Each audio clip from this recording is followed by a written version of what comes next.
Bismillahirrahmanirrahim. Alhamdulillahirabbil alamin wassalatu wassalam ala asyrafil anbiya wal mursalin sayyidina maulana Muhammadin wa ala alihi wa sahbihi ajma'in.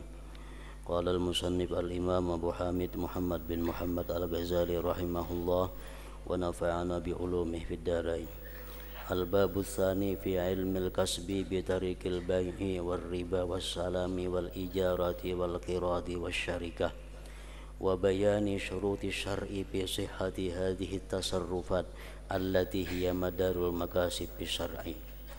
I'lam anna tahsila ilmi hadzal babi wajibun ala kulli muslimin muktasib li'anna talabal ilmi faridatun ala kulli muslim wa innama huwa talabul ilmi al-muhtaj ilaih wal muktasibu yahtaju ila ilmil kasbi wa mahma hasala ilmu hadzal bab waqafa ala mufsidatil muamalati fayattaqiha wa ma shazza anhu min al-furu'il mushkilah fayaqa'u ala sababi iskaliha fayatawaqqafu biha ila ay yas'ala fa innahu idza lam ya'lam asbabal fasad bi ilmin jumliyyin fala yadri mata yajibu alaihi tawaqqufu was su'al walau qala la aqdumul ilma walakinni asbiru ila an taqa'alil waqi'ah fa indaha ata'allamu wa astafti fa yuqalu lahu wa bima ta'lam wuqu'al waqi'ah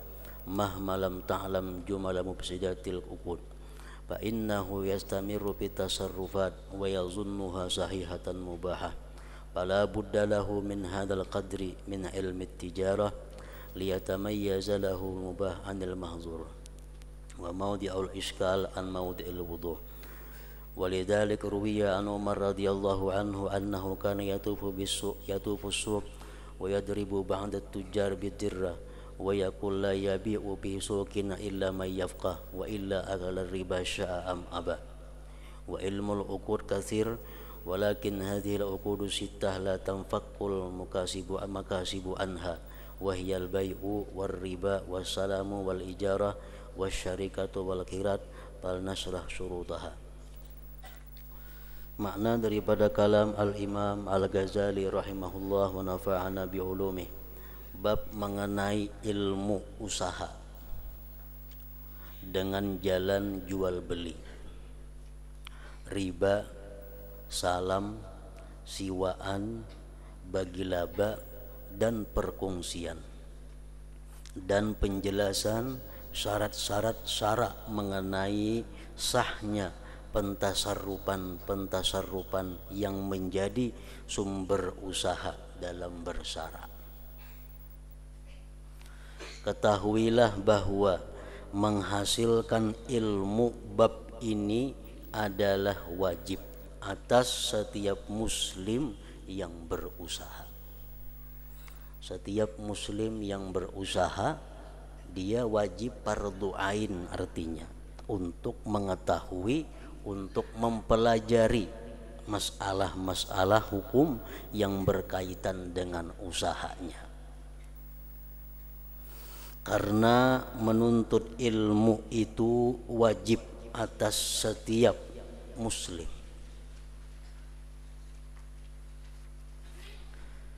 Karena menuntut ilmu itu wajib atas setiap muslim, itu hanyalah menuntut ilmu yang diperlukan olehnya.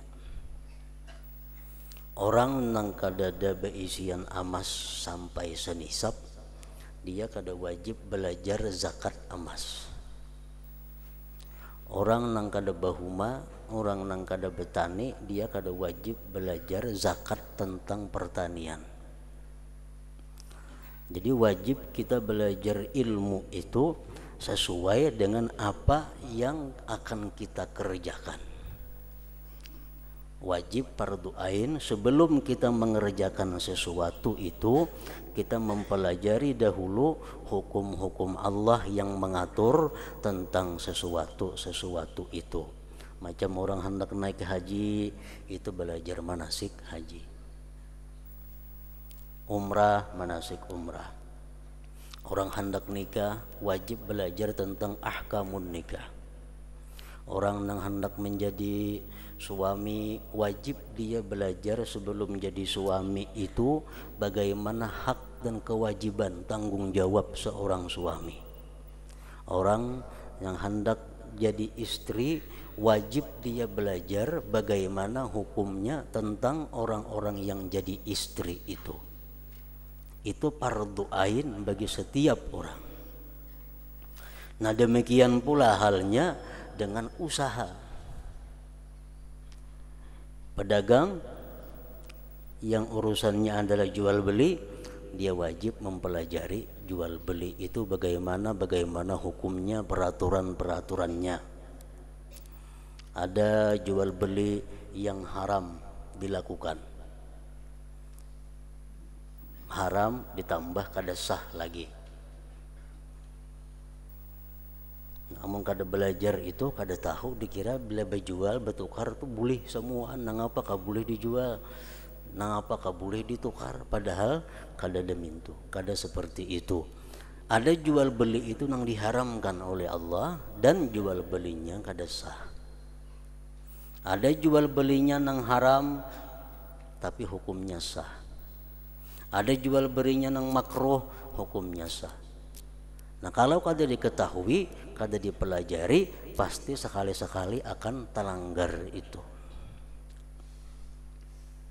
Jual beli yang haram dan kada sah seperti jual beli dengan jalan riba. Jual beli dengan jalan riba itu haram dilakukan dan kada sah. Contohnya orang berhuruf sapi dengan daging. Nah, itu riba, haram dan kada sah. Kambing dapat sapi seekong berhuruf lawan daging sapikul umpamanya. Daging sapikul dihurupakan lawan seekong sapi. Berapakah timbangannya sapi ini tuh?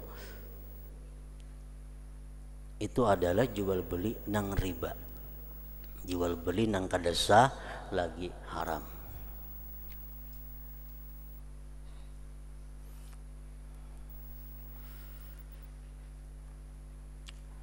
Contoh lagi yang haram jual beli dan kada sah, menjual buah di pohon nang belum masak.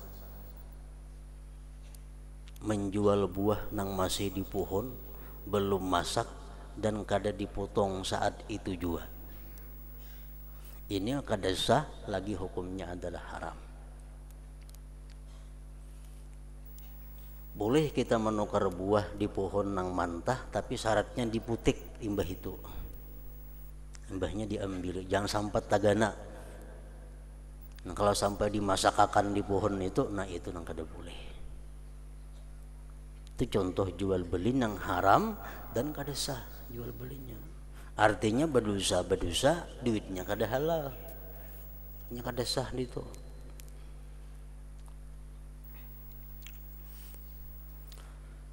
Contoh jual beli yang haram dan sah. Sah tapi haram. Dia berdosa melakukan itu walaupun jual belinya halal, tapi dosa. Contohnya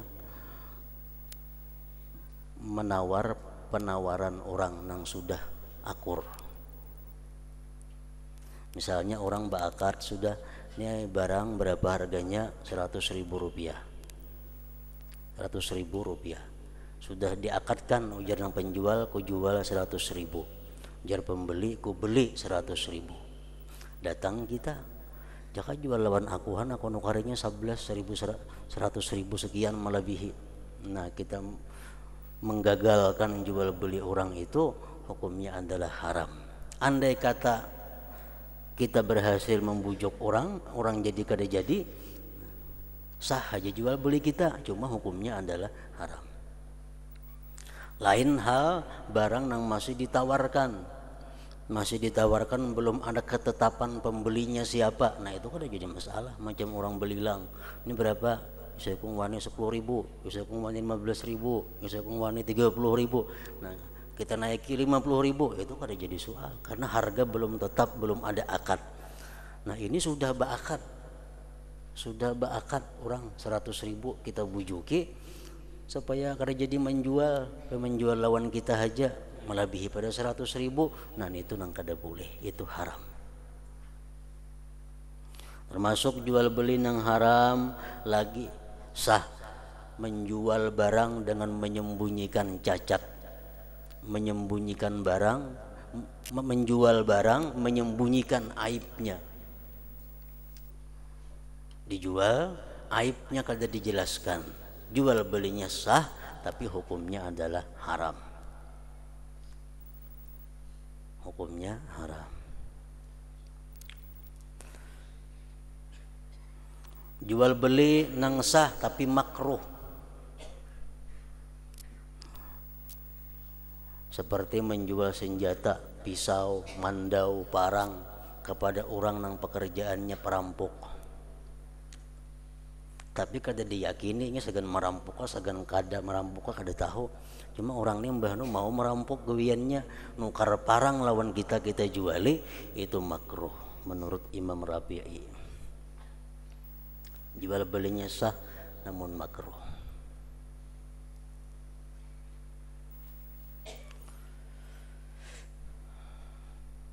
Nah, hal-hal yang semacam itu adalah wajib dipelajari, wajib diketahui oleh orang-orang yang pekerjaannya sebagai pedagang, supaya ini bisa berdagang dengan berjual beli nang boleh, nang halal, dan jual belinya sah, supaya terhindar daripada jual beli nang kada sah, daripada jual beli nang haram dan sebagainya tadi.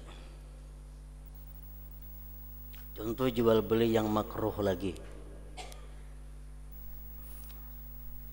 umpamanya kita berhutang menukar sesuatu, berhutang menukar baras umpamanya 5 liter, kita berhutang,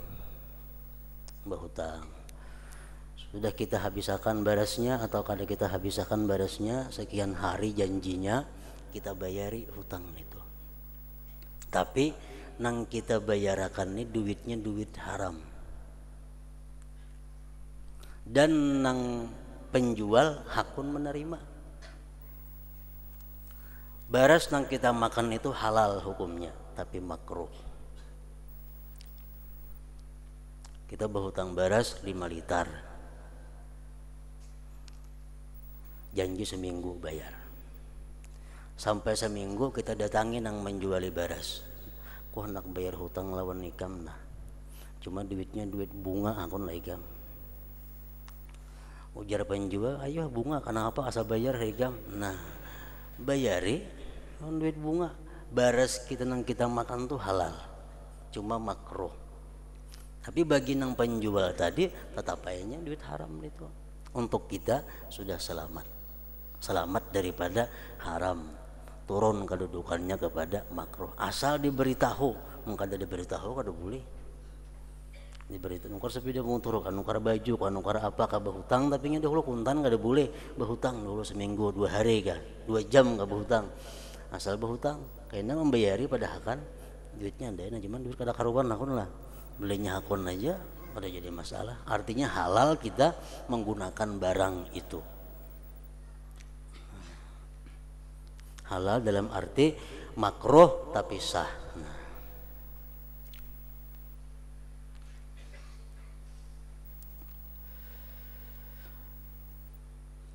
Orang yang berusaha itu memerlukan kepada ilmu usaha.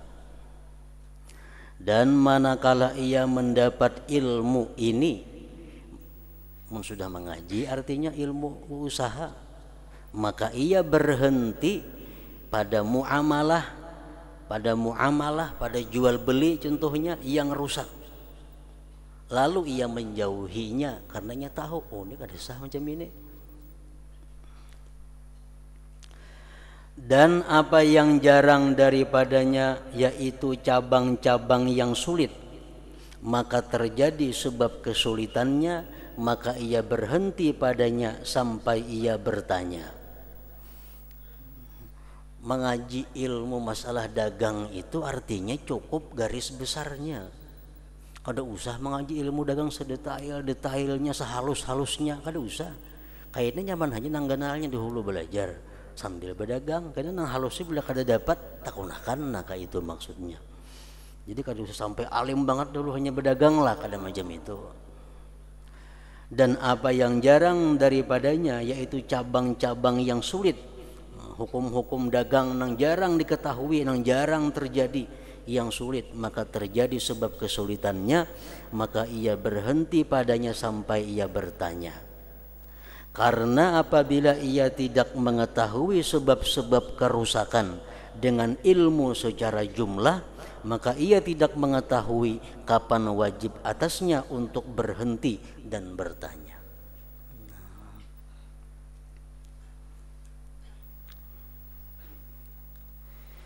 Seandainya ia berkata, saya tidak mendahulukan akan ilmu, tetapi saya bersabar sampai terjadi peristiwa bagiku.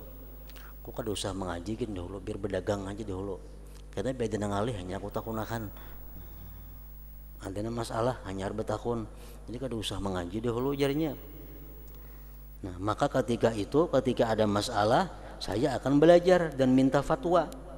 Nah, amun ada yang macam itu orang berpendapat, maka dikatakan kepadanya, dengan apakah kamu mengetahui terjadinya peristiwa atau masalah manakala kamu tidak mengetahui jumlah hal-hal yang merusak akad? Karena ia akan terus menerus dalam pentasarrupan, dalam jual beli, dan ia menduganya benar dan boleh. Maka pastilah ia memiliki ilmu perdagangan menurut kadar ini, agar ia dapat membedakan apa yang boleh dari apa yang dilarang, tempat kesulitan dari tempat yang jelas. Oleh karena itu diriwayatkan dari Umar radhiyallahu anhu bahwasanya ia berkeliling di pasar. Sayyidina Umar berkeliling di pasar Madinah, dan ia memukul sebagian pedagang dengan cambuk sambil berkata, janganlah kamu berjualan di pasar kami kecuali orang yang mengetahui, berilmu. Artinya dilarang berdagang kecuali orang yang punya ilmu. Dan jika tidak, maka ia memakan riba, mau atau enggan. Mau kada mau, kalau inya kada berilmu dalam perdagangan, pasti akan jatuh di dalam riba artinya.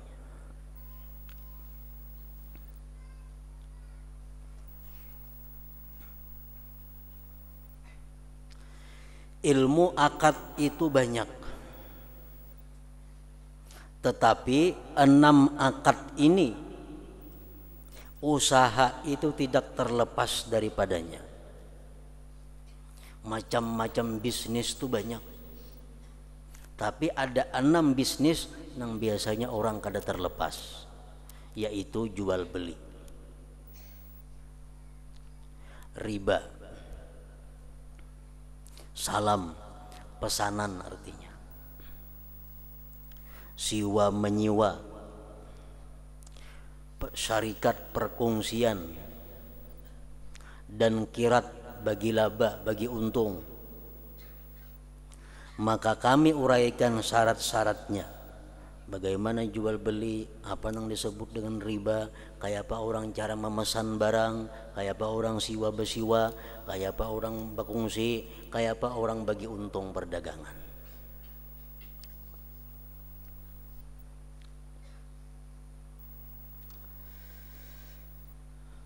Pertama, akad pertama jual beli. Allah Ta'ala menghalalkan jual beli. Dalam Al-Quran jelas disebutkan itu, wa ahallallahul bai'. Allah menghalalkan jual beli. Jual beli itu mempunyai 3 rukun, yaitu pertama orang yang berakad, penjual dan pembeli. Dinamakan jual beli, ada penjual ada pembeli. Yang kedua, sesuatu yang diakadkan. Sesuatu yang diakadkan pun terbagi 2. Pertama barang, kedua duit. Yang ketiga lapaz. Lapaz pun ada dua, ijab dan kabul. Ijab dan kabul. Ku jual barang ini dengan sekian ribu rupiah, ku tukar. Nah itu ijab kabul warnanya.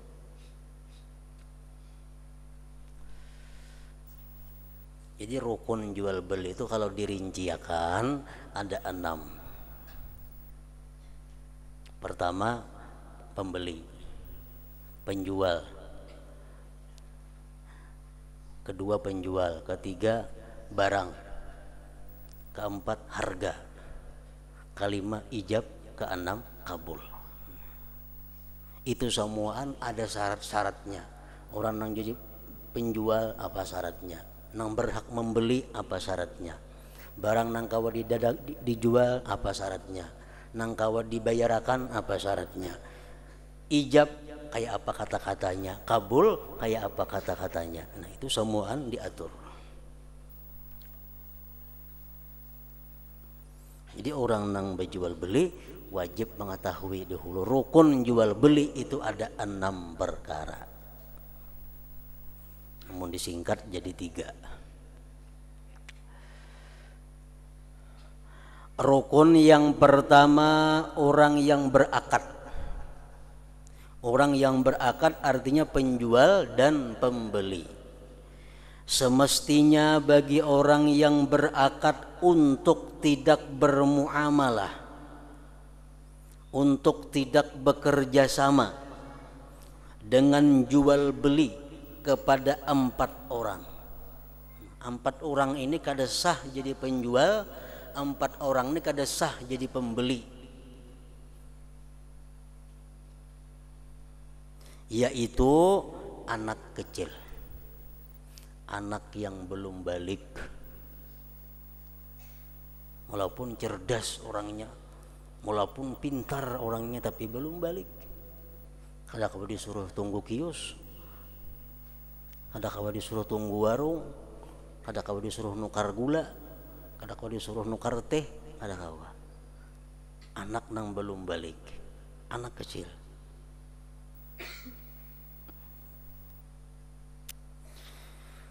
Yang kedua orang gila.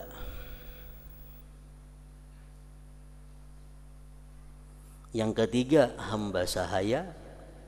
Kada dari sini hamba sahaya itu. Dan yang keempat orang buta. Orang kada melihat.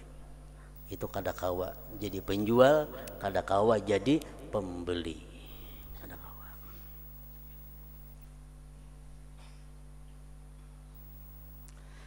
Karena anak kecil itu tidak mukallaf, belum balik. Demikian juga orang gila, kada mukallaf juga. Jual beli kedua orang itu batil,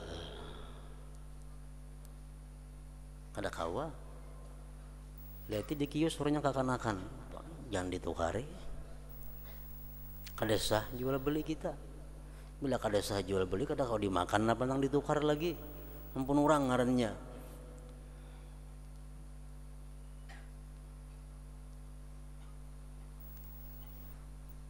Maka tidak sah jual belinya anak kecil, anak yang belum balik, artinya meskipun walinya mengizinkan kepadanya, walaupun pintar orangnya, walaupun diizinkan, walaupun disuruh, nak tuarakan pang teh, nak tuarakan pang gula sekilo, tuarakan pang itu ini, walaupun disuruh. Menurut Imam Syafi'i rahimahullah dan Imam Malik itu juga pendapatnya.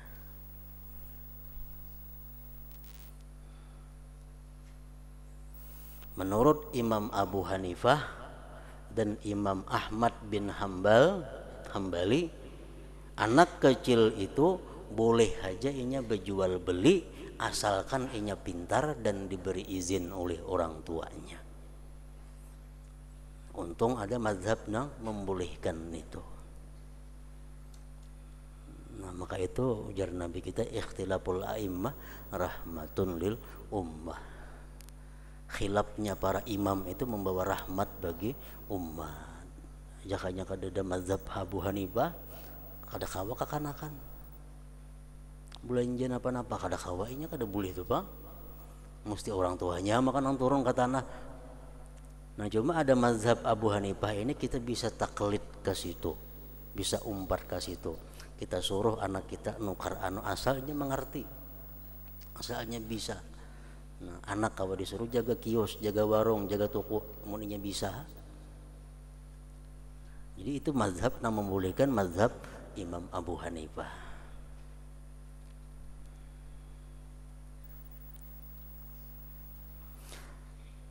Maka tidak sah jual belinya anak kecil meskipun walinya mengizinkan kepadanya menurut Imam Syafi'i.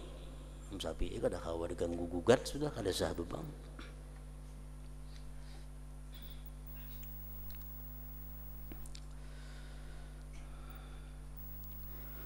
Dan apa yang diambil dari keduanya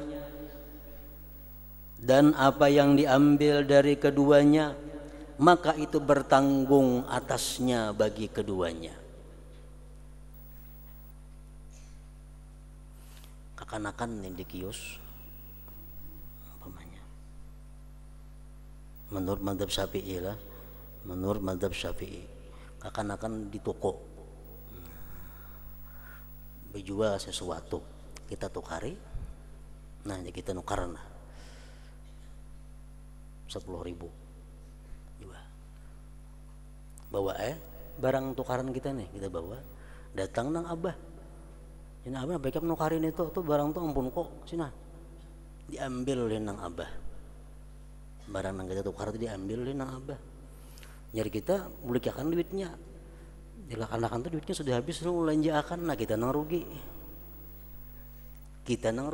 kakanakannya kada wajib mengganti abahnya pun kada wajib mengganti. Kenapa? Karena kita berjual beli lawan orang yang bukan ahlinya, salah kita. Dan apa yang diambil dari keduanya maka itu bertanggung atasnya bagi keduanya, orang gila atau kanak-kanak tadi. Dan apa yang diserahkan dalam muamalah kepada keduanya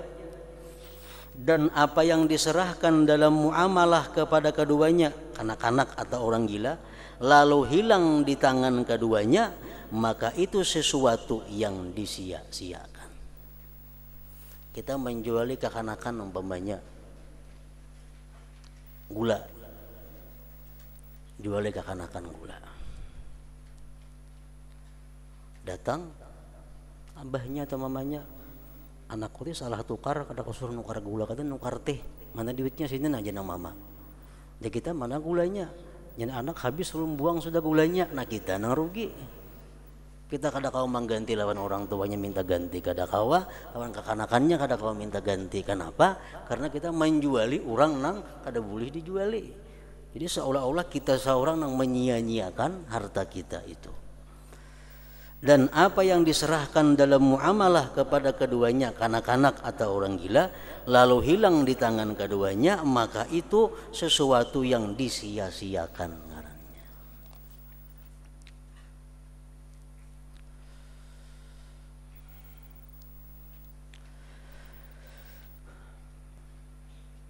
Jadi kita dibolehkan aja bertaklid kepada Imam Abu Hanifah, boleh bertaklid kepada mazhab Ahmad bin Hambal bahwa kanak-kanak itu boleh hajanya berjual beli asalkan orangnya dapat izin dari walinya dan orangnya pintar saja. Adapun hamba yang berakal maka tidak sah jual belinya kecuali dengan izin tuannya. Maka atas penjual sayur mayur, tukang roti, penjual daging dan lainnya untuk tidak bermuamalah dengan hamba sahaya selama tuan mereka tidak mengizinkan mereka dalam muamalah mereka. Muamalah itu artinya umum. Muamalah itu artinya bekerja sama, termasuk jual beli, siwa besiwa, sanda besanda, itu muamalah ngarannya dalam bahasa fikih. selama tuan mereka tidak mengizinkan mereka dalam muamalah mereka. Itu dengan didengarnya secara jelas izinnya, atau tersebar bahwasanya ia diberi izin untuk jual beli untuk tuannya, maka diperpegangi atas yang sudah masyhur atau perkataan orang yang adil yang mengkhabarkan dengan demikian itu. Jika ia si hamba bermuamalah dengannya tanpa izin tuannya, maka akadnya batil. Dan apa yang diambilnya daripadanya itu menjadi tanggungan tuannya. Dan sesuatu yang diserahkannya jika hilang di tangan hamba, maka sesuatu itu tidak berkaitan dengan kehambaannya dan tidak mengganti akannya oleh tuannya. Maka tidak ada hak baginya kecuali menuntut apabila hamba sahaya itu merdeka. Ini sudah hukum, sudah kada berlaku lagi di tempat kita. Kenapa? Karena di sini kada ada orang yang jadi hamba sahaya itu. Adapun orang buta, maka ia menjual belikan apa yang tidak ia lihat, maka hal itu tidak sah. Orang buta kada kawa dijuali, kada kawa ditukari ampunnya, kada sah. Dan hendaklah ia disuruh untuk mewakilkan kepada orang yang melihat untuk membelikannya atau menjualkannya. Walaupun hafal duit 100.000, bila kaya ini 50.000, bila kaya ini 100.000, walaupun hafal tetap kada kawa. Kecuali ada inya wakil saikong, ajudan saikong nang maanuakan duitnya nang 20.000 nah, ini 10.000.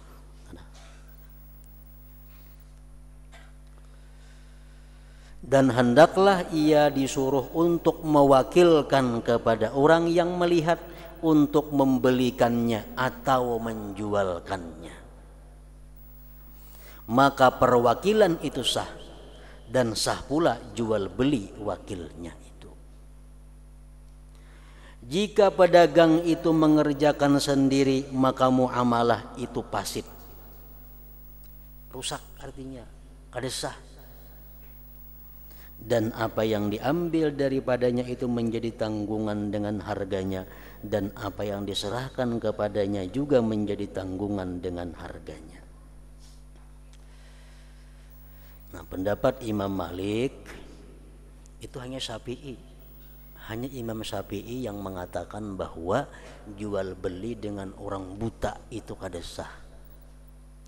Kalau pendapat mazhab Malik, Imam Ahmad bin Hambal, Imam Abu Hanifah, boleh saja kita jual beli dengan orang buta kalau dijelaskan barangnya.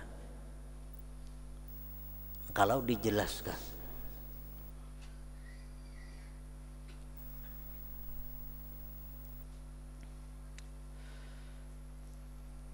Walaupun inya kada memakai wakil. Adapun orang kafir, orang nang kada beragama Islam, maka boleh bermuamalah akan dia. Boleh kita berjual beli lawan orang kafir, boleh. Kita siwa bersiwa lawan orang kafir, boleh. Kita sanda bersanda dengan orang kafir, boleh. Kita pinjam meminjam dengan orang kafir, boleh. Adapun orang kafir maka boleh bermuamalah akan dia. Tetapi tidak dijual mushaf Al-Quran dan budak yang muslim kepadanya. Kada boleh kita menjual Quran kepada orang kafir, kada sah.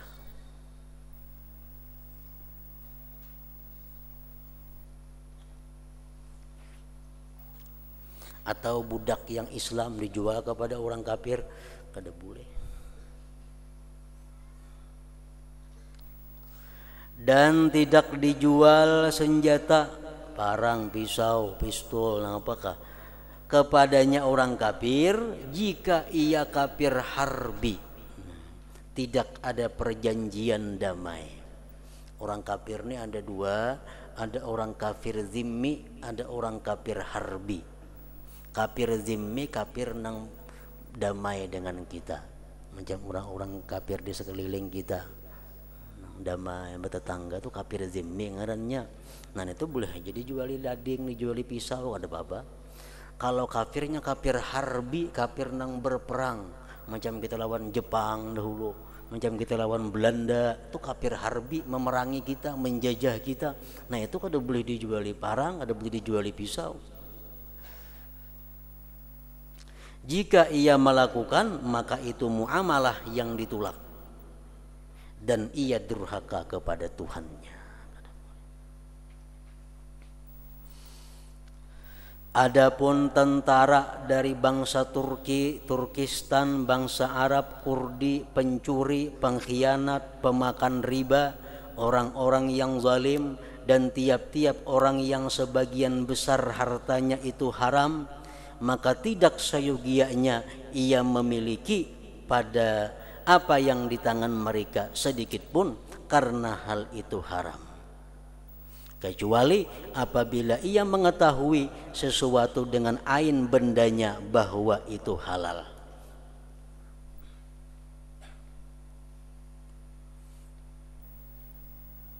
Orang yang kita ketahui dengan jelas bahwa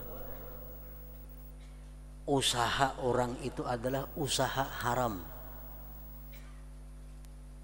atau orang yang kita ketahui bahwa usaha orang itu lebih banyak haramnya daripada halalnya. Menurut Imam Ghazali, kita bermuamalah dengan orang itu haram juga.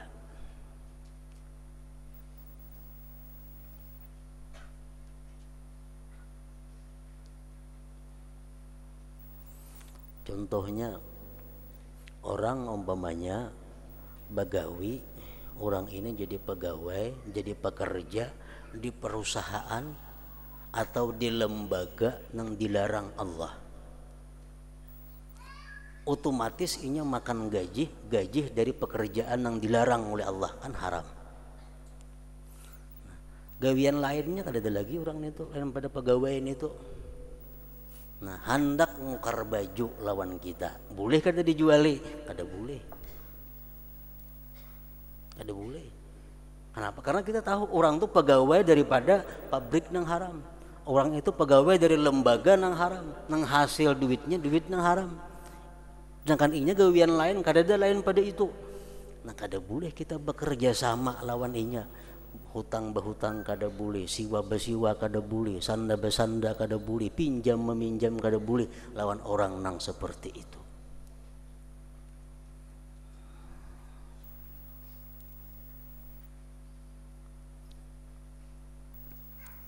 Nah, jadi itu pendapat para imam-imam ini, Imam Ghazali antara lain. Nah, yang kedua, andai kata orang itu ada punya pekerjaan, tapi pekerjaannya orang ini pegawai yang haram, pegawai dari tempat yang haram, tapi nya ada duit lain dapat, nya lain pada itu ada gawiannya yang halal, ada gawian halal ada, tapi banyaknya itu banyak yang haram itu, yang halalnya sedikitannya. Nah, kayak apa inya mun hendak bertukar lawan kita? Kada boleh juga dijuali, kecuali kita yakin bahwa duit nang diunjuknya lawan kita itu duit nang dari yang halal itu.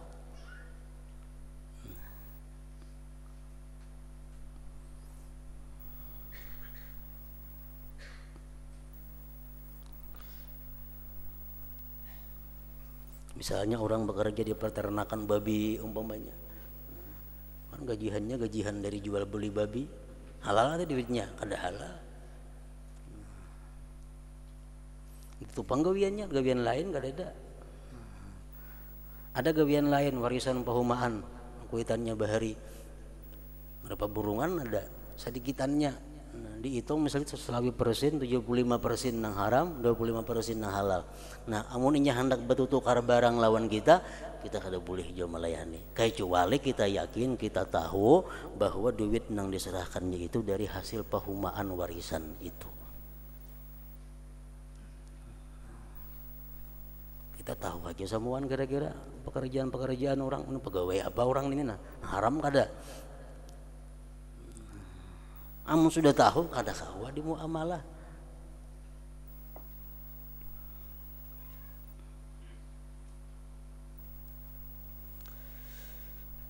Ini pendapat Imam Ghazali.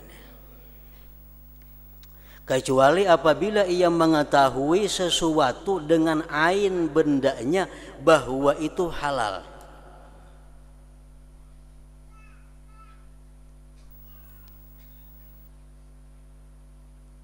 Ada lagi pendapat Imam Rafi'i rahimahullah dan Imam Darimi. Ini kebalikan pendapat itu. Kita makruh bekerja sama dengan orang yang punya penghasilan sebagian besar haram. Makruh, kada haram. Kecuali kita tahu nang diunjuknya lawan kita itu nang haram, nah hanyar haram. Bila kada tahu makruh aja. Kan taringan pada Imam Ghazali tadi, tak inting sedikit. Imam Ghazali tadi mengatakan kita haram mutlak, kecuali tahu nang diunjuknya itu halal. Imam Rafi'i sedikit belain, makruh aja kecuali tahu itu nang haram, nah hanyar haram. Nah cuma wara menghindari yang demikian itu. Wara menghindari yang demikian itu. Kalau kita jadi pedagang nang wara umpamanya, pedagang nang wara, ada orang nang betul tukar barang lawan kita, oh orang ini pegawai ini, wah kada kawa dijuali, tutup toko. Wara bang.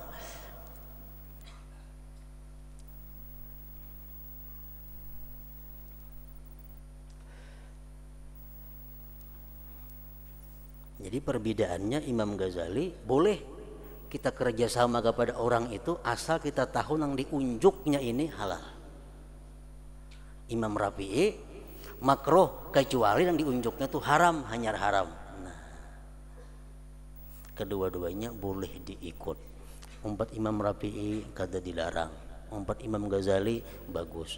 Tapi kalau kita hendak jadi orang wara, ya umpat pendapat Imam Ghazali tadi.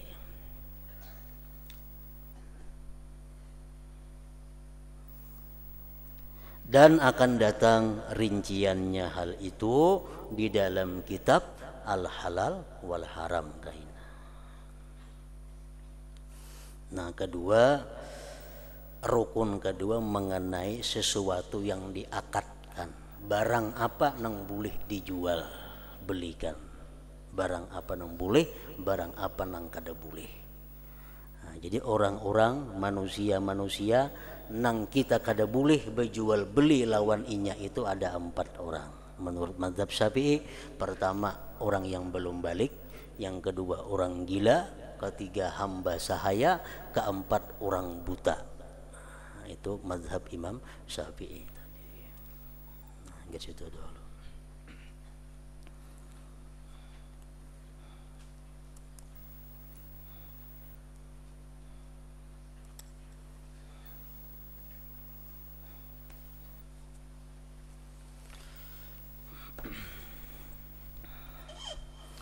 أفضل الذكر فاعلم أنه لا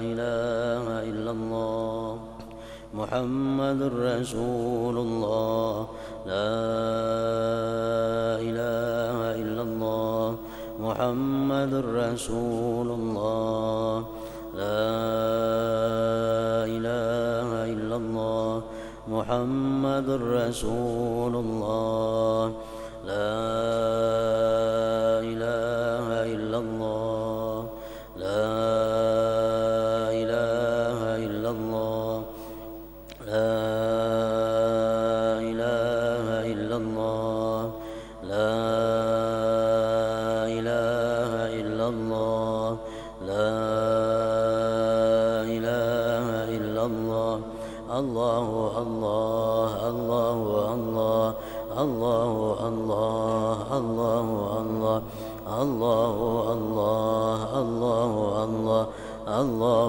الله الله الله الله الله الله الله الله الله الله الله الله لا إله إلا الله محمد رسول الله لا إله إلا الله محمد رسول الله لا إله إلا الله محمد رسول الله لا إله إلا الله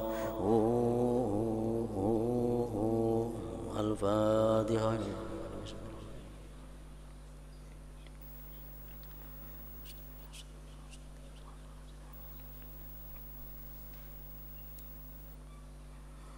يا أيها الرجل منه شفاعة صلوا عليه وسلموا تسليما. صلى وسلم وبارك.